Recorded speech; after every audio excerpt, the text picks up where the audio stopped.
students, this is Razika. Welcome to the physics classes, and this is the 8th session of the chapter Ray Optics and Optical Instruments.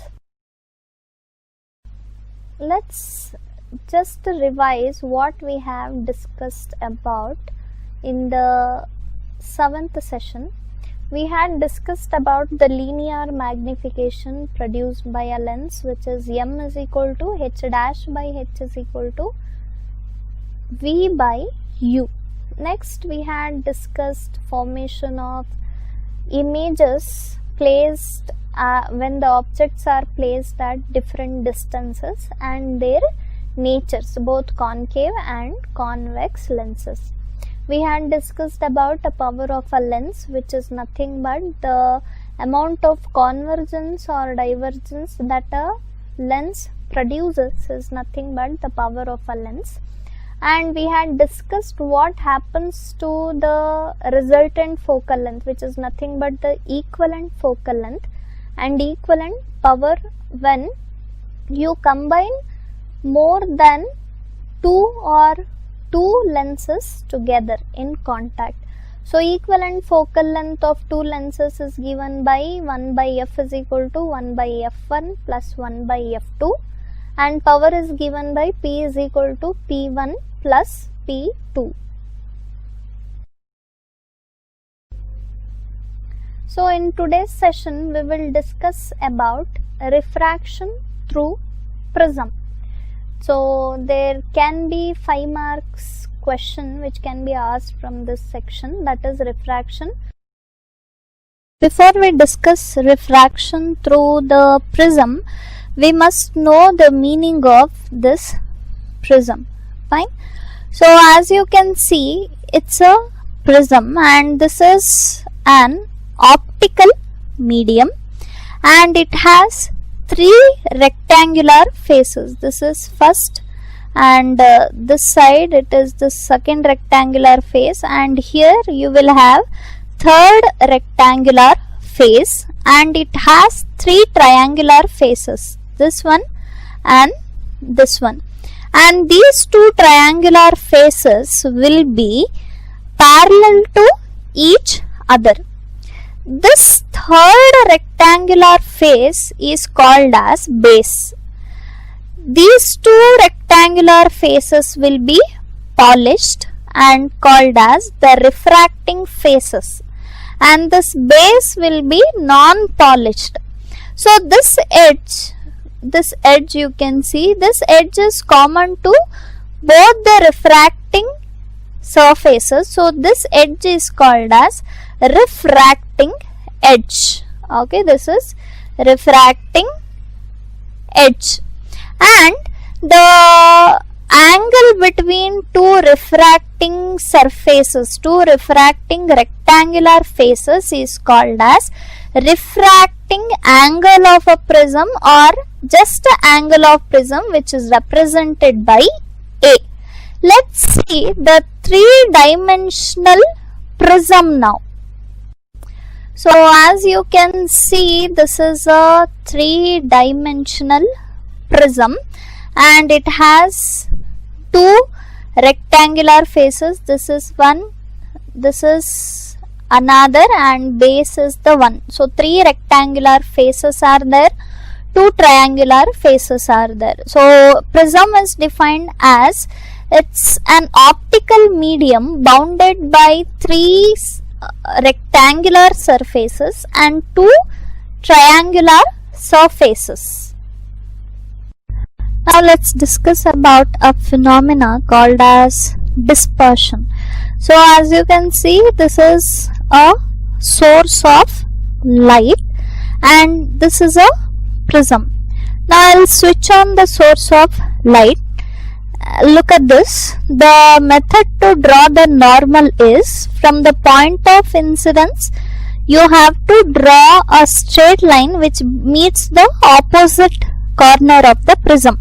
Okay, here 2 times reflection takes place. Since light is traveling from air to the glass medium, rarer to denser medium, it will bend towards the normal.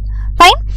Again here the light is traveling from denser to rarer medium, so it is bending away from the normal.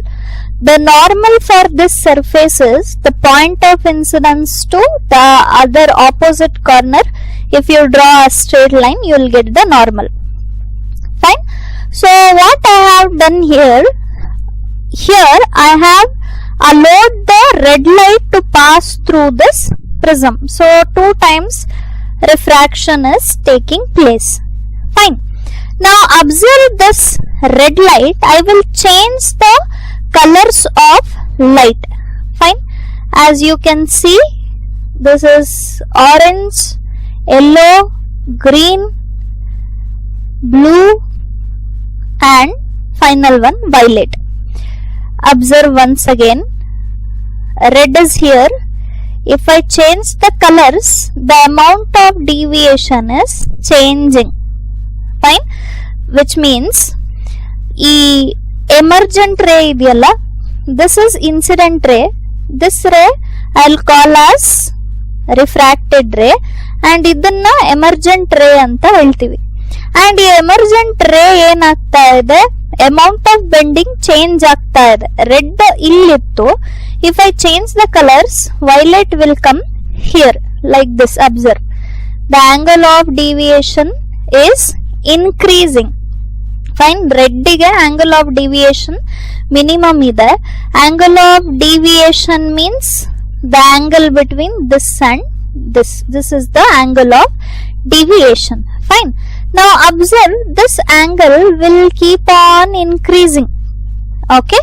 ಇದು ಯಾಕೆ increase ಆಗ್ತಾ ಇದೆ angle of deviation ಅಂತ ಹೇಳಿದ್ರೆ, red ಗೆ wave length ಜಾಸ್ತಿ ಇದೆ. So if the wave length is more, deviation will be minimum. If the wavelength is less, violet color ಗೆ wavelength ತುಂಬಾ ಕಮ್ಮಿ ಇರೋದ್ರಿಂದ that will have more deviation. Red has more wavelength, that is why deviation is less, but violet has less wavelength, that is why deviation is more. Okay. So this is about the colored light. Now suppose ನಾನು ಈ colored light na I'll replace by white light. You must know this white light consists of 7 colors, that is Vidyod. Okay, white light comprises of 7 colors. Now I will switch on the white light. As you can see, white light na incident ಮಾಡ್ತಾ ಇದೀನಿ. According to that, what is happening here, ಒಂದು band of colours ಬಂದಿದೆ, which is called as spectrum. ಇದನ್ನ spectrum ಅಂತ ಹೇಳ್ತೀವಿ. And ಈ phenomenon we call as dispersion. Dispersion means the phenomena of splitting up of composite light into its constituent colors is called as dispersion. Okay, as you can see, red is on the top, violet is on the bottom. It yake because red has maximum wavelength, that is why kammi deviate agutte. Violet has minimum wavelength, that is why jaasti deviation torsutte. Okay, and this dispersion topic is been removed from the syllabus. Okay, but we need to read it as it will be there for NEET and JEE. Fine. Now you can ask the question like, why the dispersion takes place only in prisms? Slab alli if you insert or if you incident the white light, adralli yak dispersion baralla. The answer is actually slab will be the combination of 2 prisms like this placed inverted with respect to each other. Okay, I am placing the prisms inverted with respect to each other. See, like this. Okay, so ಇಲ್ಲಿ ಏನಾಗುತ್ತೆ, ಈ slab is a combination of 2 prism placed inverted with respect to each other ಅಂತ ಹೇಳಿದ್ರೆ, ಈ prism ಇಂದ ಬಂದಿರೋ dispersion pattern ಈ prism ಅಲ್ಲಿ ಕ್ಯಾನ್ಸಲ್ ಆಗಿ ಮತ್ತೆ white light result ಬರುತ್ತೆ. Okay, I'll just separate. See, like this.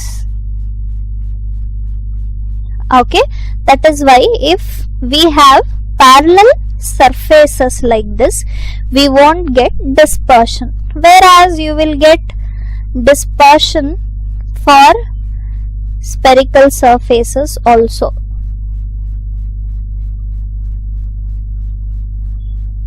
Okay, in these type of surfaces also you can observe here colored bands, which is nothing but spectrum you can observe. But for slabs, see, there will be no dispersion. So dispersion is a phenomena of splitting up of white light into its composite colors. Now let's discuss about the refraction through the prism.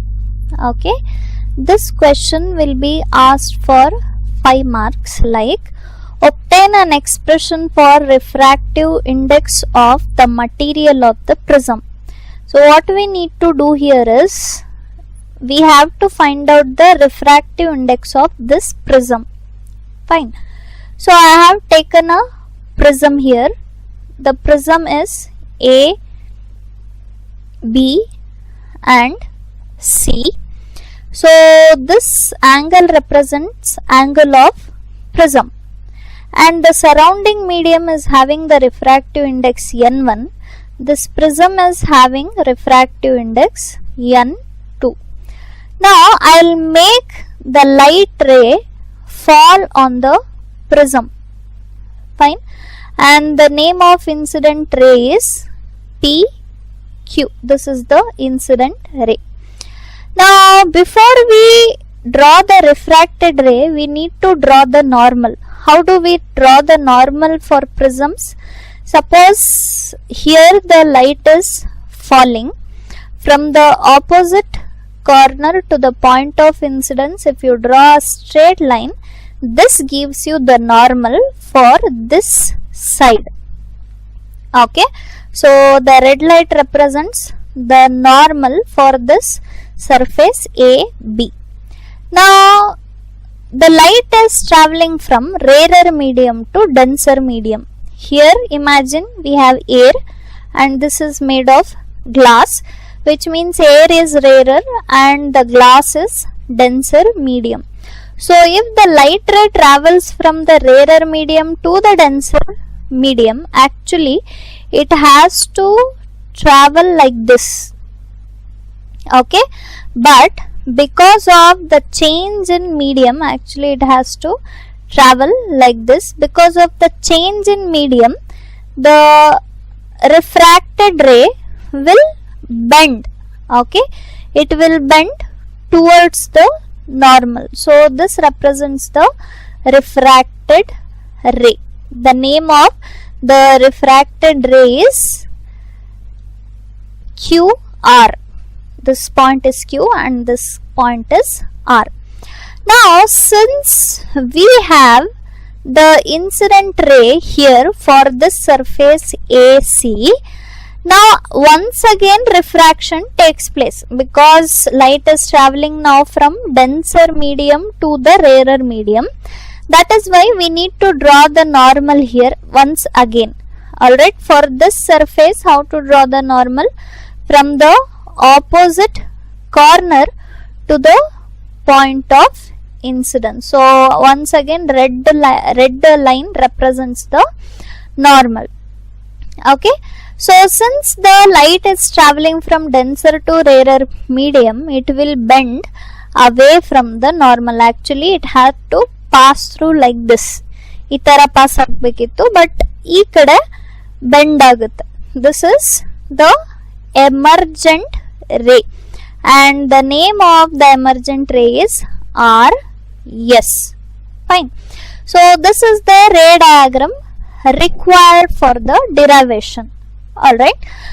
One more thing we have to represent here, that is angle of deviation, because say actually as I said the light had to pass like this. It started its journey like this, but it has bent like this. So this is called as incident ray. This is incident ray and this one is emergent ray. Now we have to represent angle of deviation on this prism. Actually the ray started its journey from here, but it has bent like this.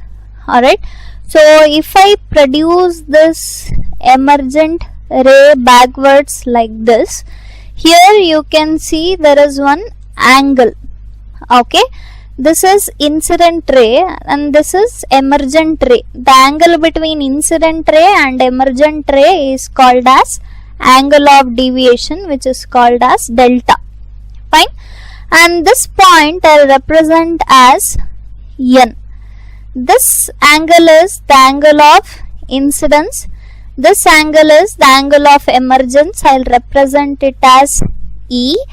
And this angle is angle of refraction R1. This is second refraction angle. I will represent it as R2. Okay. So this is the ray diagram required for the derivation of refractive index of a material of prism. This is the required ray diagram. So we have a prism ABC. PQ represents incident ray, QR represents refracted ray, and RS represents emergent ray. And here we can see I represent angle of incidence, R1, R2 are the angle of refractions, and E represents the angle of emergence. So the angle between this incident ray and the emergent ray is called as the angle of deviation, which is represented by delta. Now we have to calculate the refractive index of the material of the prism. Already we know from Snell's law n/1 is equal to sin I divided by sin R. So this is from Snell's law, and I'll call this equation as equation number 1. Okay, from Snell's law we have written n/1 is equal to sin I by sin R. Our aim in this derivation is to find out the values of I and R and substituting the values of I and R in this equation. That will give us the refractive index of the material of the prism. Fine. So for this we will be using the geometry which is involved in this prism. Now first, if you observe this ray diagram, you will see one quadrilateral like this.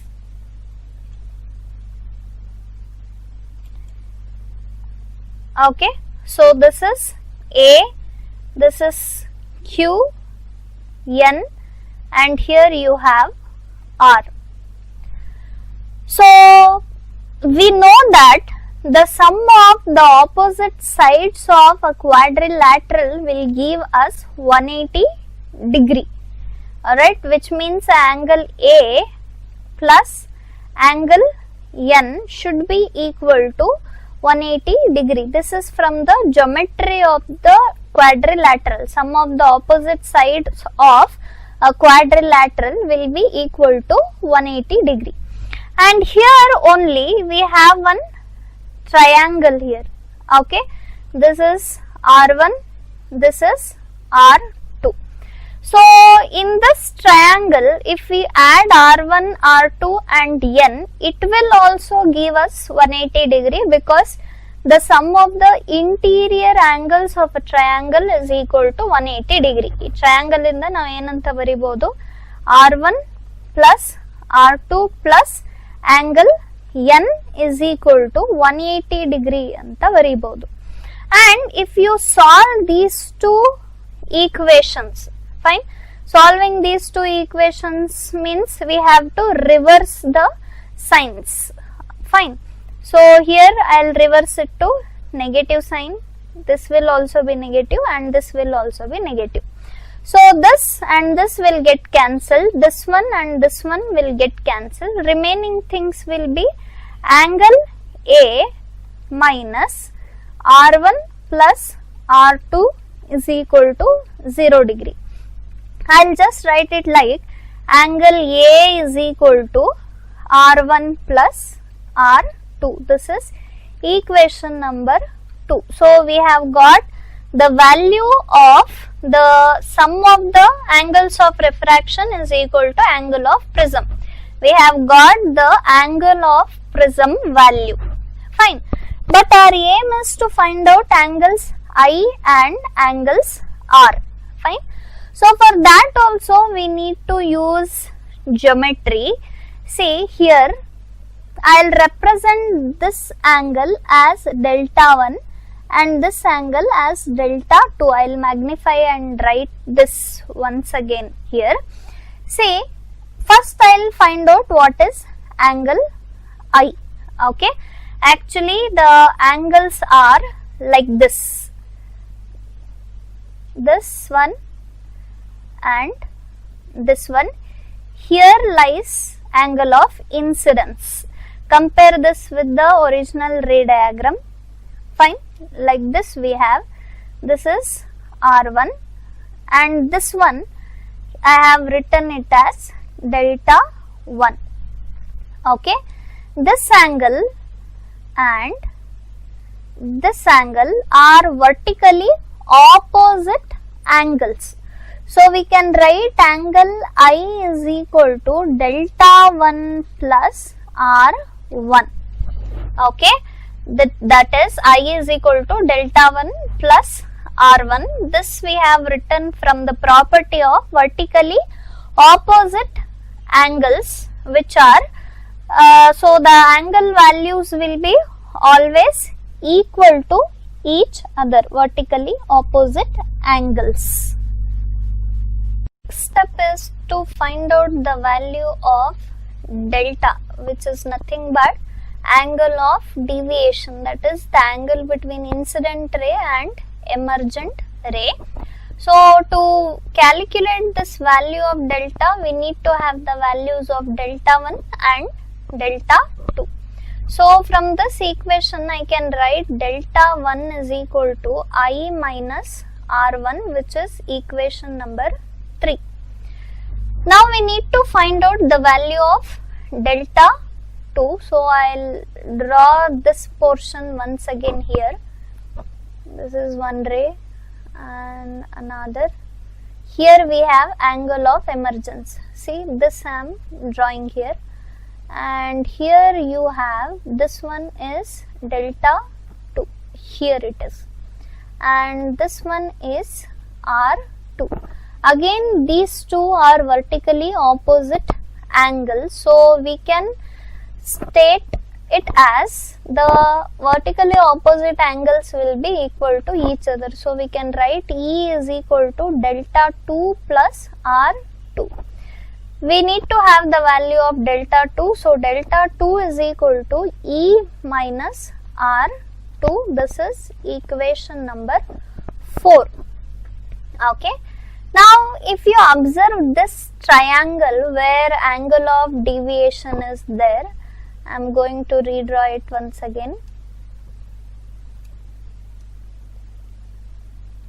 Okay, so here we have angle of deviation delta, here we have delta 1 and here we have delta 2. If you use the property of the interior angles of a triangle is equal to the exterior angle, or you can use one of the axiom of the triangle which says the exterior angle is equal to the sum of other two opposite interior angles.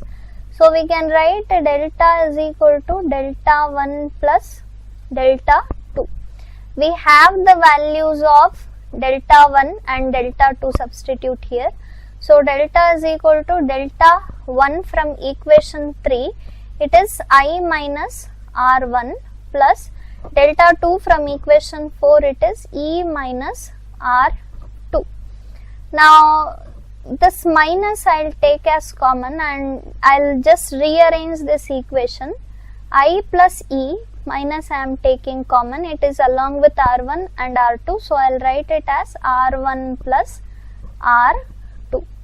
Here from equation number 2 we know that R1 plus R2 is equal to A. So here in this place I'll put A, I plus E minus A. So this equation I'll call as equation number 5. Now we have got the equation for minimum deviation.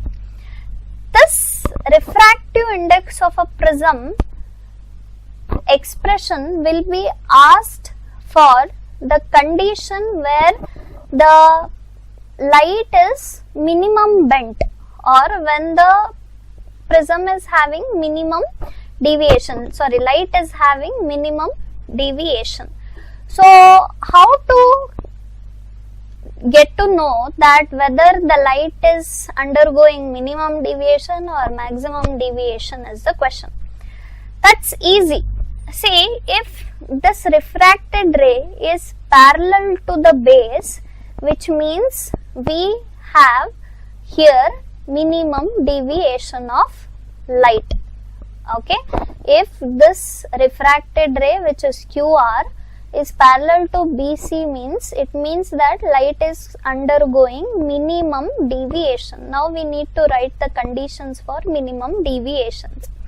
So the condition when the light undergoes minimum deviation, first condition is refracted ray QR will be perfectly parallel to BC. And another condition will be this R1 will be same as R2. If R1 is equal to R2, it means light is undergoing minimum deviation. Another condition is I is equal to E, angle of incidence will be equal to angle of emergence. So these three are conditions for minimum deviations. Conditions for minimum deviation. Okay. Now we will carry out the equation, we will carry out the derivation for minimum deviation condition. Say this delta is the representation for just a deviation. If we represent minimum deviation, we have to replace this delta by dm. Dm represents angle of minimum deviation. Fine. Now substitute all these values here in equation number 5 and in equation number 2. If I use equation number 2, from equation number 2 we have angle A is equal to R1 plus R2. Since R1 is equal to R2, I will just place it as equal to R. R1 is equal to R2 is equal to R. So in place of R1 I will write R, in place of R2 also I will write R. So angle A will be equal to R here. Fine. I will just draw a line here.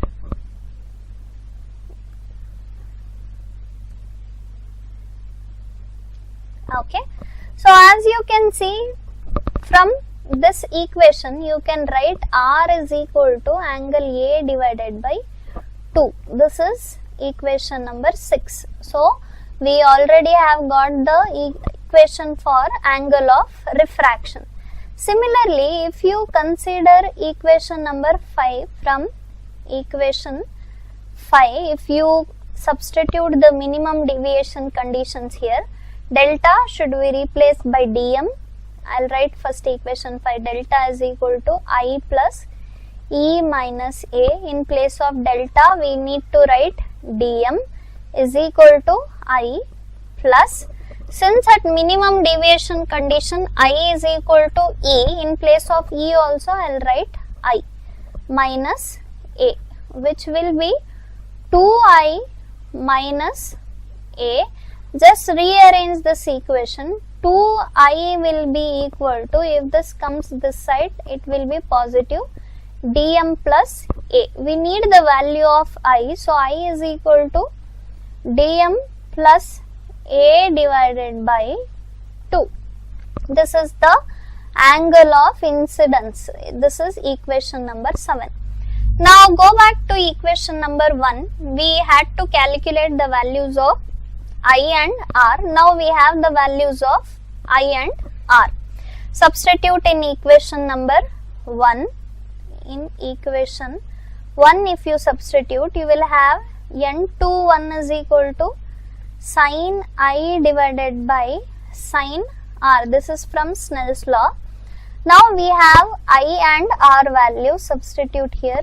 Sin I is dm plus a divided by 2. This is whole divided by sin of a divided by 2. So the refractive index of the material of the prism equation is n21 is equal to sin dm plus a divided by 2 whole divided by sin a by 2. So this equation or derivation will be asked for 5 marks. So obtain an expression for the refractive index of prism at minimum deviation. Fine.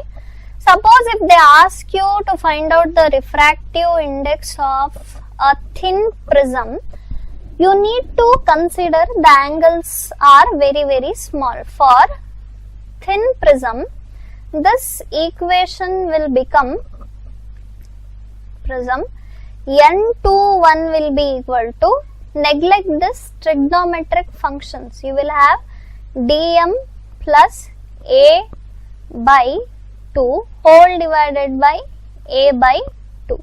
So this 2 get cancelled, you will have dm plus a divided by a.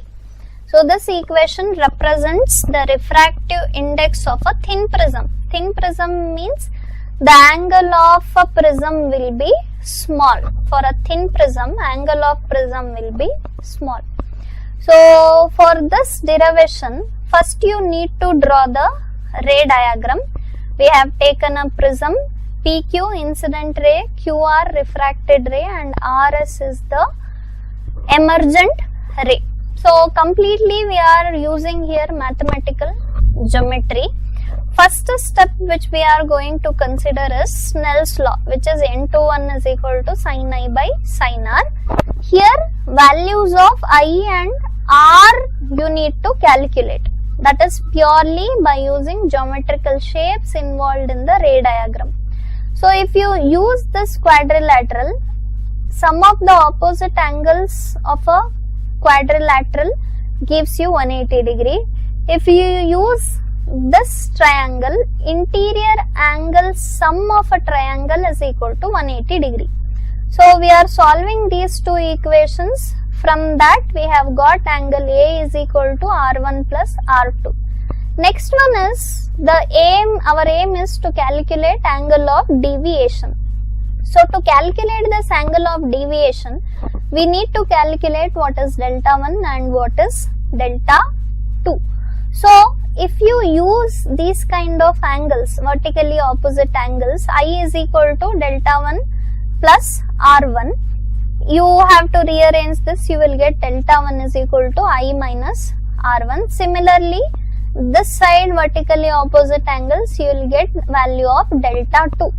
So from this triangle which is here, delta will be equal to delta 1 plus delta 2, because this is a exterior angle which is equal to the sum of opposite interior angles, which means delta is equal to delta 1 plus delta 2. We have the values of delta 1 and delta 2. Substitute, and here R1 plus R2 replace it by A from equation number 2. So you will get delta is equal to I plus E minus A. Now the derivation should be continued under minimum deviation condition. Minimum deviation condition means a condition where light undergoes minimum bending or minimum deviation. Now, how to understand the light is going, whether it is undergoing minimum deviation or not? That is by following these conditions. If this refracted ray is perfectly parallel to base, and then R1 is equal to R2, angle of incidence is equal to angle of emergence, we can say the light is undergoing minimum deviation. Under minimum deviation, we will represent angle of deviation by dm, not delta, because delta represents just deviation, dm represents minimum deviation. Now, from equation number 2, if you apply the conditions for minimum deviation, R1 and R2 are both equal to R. So, if you rearrange this equation, you will get the value of R, angle of refraction. Next, if you substitute the values of minimum deviation angle in equation number 5 and solve it, you will get angle of incidence value. Next, go back to the Snell's law and substitute the values of angle of refraction and angle of incidence. You are just there. You have got the refractive index of a material of a prism. Suppose if they ask you to find out the refractive index of a material of a thin prism, you need to just ignore this trigonometric functions, because for a thin prism angles are small. That is why you will have N21 is equal to dm plus a divided by a.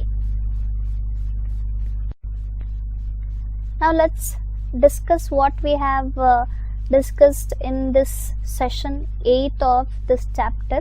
We have discussed about how refraction takes place through the prism, and dispersion phenomena we have discussed, and we have also discussed about the refractive index of a material of prism, which will be asked for 5 marks. So this was all for today. Thank you so much for watching and keep studying.